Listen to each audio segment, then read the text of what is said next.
గృహిణి గృహముచ్యతే. ఇల్లు చూసి ఇల్లాలని చూడు అంటారు.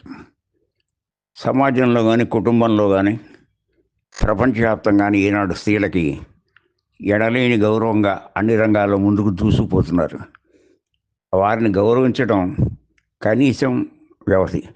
మహాత్మా గాంధీ కూడా చెప్పారు, అర్ధరాత్రి అపరాత్రి స్త్రీ స్వతంత్రంగా తిరగలుగుతుందో ఆ రోజే నిజమైన స్వతంత్రం అని. స్త్రీ అంటే మనం నిత్యం అనేక మంది దేవతలను కొలుస్తాం. రాముడు, కృష్ణుడు, శివుడు, వారి వారి అభిరుచుల ప్రకారం. విధి బలీయం నాకు కలిసి రావట్లేదు, నా దేవుడు నన్ను అనుగ్రహించట్లేదు అంటారు. నీకో దేవుడు, నాకో దేవుడు లేడు, అందరికీ ఉన్నది ఒకటే దేవుడు. అలాంటి పరిస్థితుల్లో న్యాయమరా ఎంత ప్రయత్నించినా పని కలిసి రావట్లేదు, నేను శక్తిహీనుడు అని చెప్పి నిరాశ నిస్పృహలకు లోనవుతారు. శక్తి అనేటువంటి మాట వాడారు. కనుక మనిషికి కావాల్సింది అంతర్శక్తి, బాహ్య శక్తి. అంతర్శక్తికి పోతే భగవంతుడు కూడా నువ్వు చేసే మంచి పని అయితే తప్పకుండా సహకరిస్తాడు.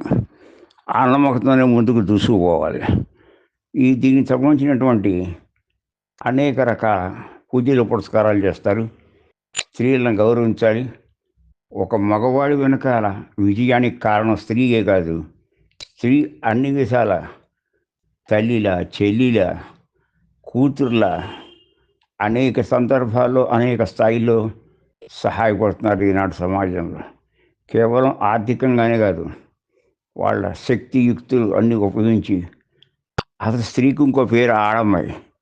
అంటే పుట్టడం ఇక్కడ పుట్టినా దాని మనస్సు నిండా నిండేది పుట్టింటి వారి. ఇంత త్యాగపూరిత కర్మ ఎక్కడా ఉందా? కనుక ఎలా ఉన్నారు అని ఆలోచిస్తారు. అంటారు ఆడవాళ్ళే. ఇదేదో వివక్షల కోసం తల్లి ఒత్తి, కూతురు ఒత్తి, కోడలు ఒత్తినే భావనలు నేను చెప్పట్లేదు. అర్థం చేసుకుని అవగాహన చేసుకుంటే అంత కూతురే కోడలు, కోడలే కూతురు, ఇటుపక్క నుంచి కూడా వాళ్ళే తండ్రే మామ. అందుకని రామాయణంలో ఒక మహత్తరమైన రహస్యం చెప్తాను.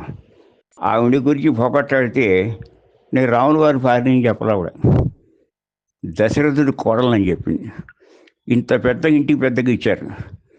కనుక తల్లిదండ్రులకి, పుట్టింటి వారికి, మెట్టినింటి వారికి గౌరవించే స్త్రీ సదా స్మరణీయురాలు. హరి ఓం.